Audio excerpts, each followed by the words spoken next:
এবারের প্রবলেম বলেছে prove that for any real x limit of the sequence x to the power n by n factorial equals to 0।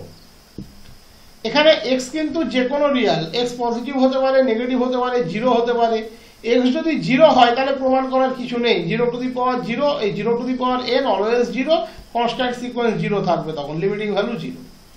X to the power n, x যদি greater than 0 হয় x to the power n always কিন্তু positive.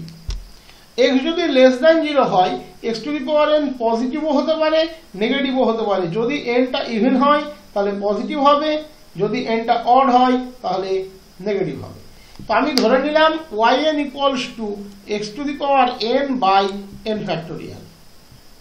তাহলে yn plus 1 x to the power n plus 1 by n plus 1 factorial. তাহলে yn plus 1 by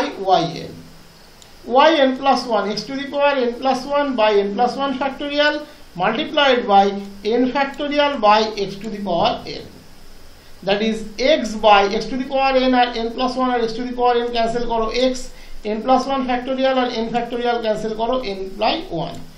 এর পরের এই জায়গাটা একটু মডটা দিয়ে নিতে হবে, কারণ x যদি নেগেটিভ হয় তাহলে এখানে নেগেটিভ হওয়ার একটা চান্স থাকে।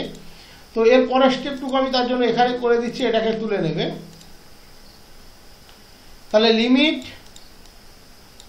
Modulus yn plus 1 by yn equals to limit modulus x by n plus 1। Limit 1 by n plus 1 তো অলওয়েজ 0, তাহলে লিমিটিং ভ্যালু 0 লেস দ্যান 1। এটা আমাকে ইনশিওর করে লিমিট yn ইকুয়ালস টু 0।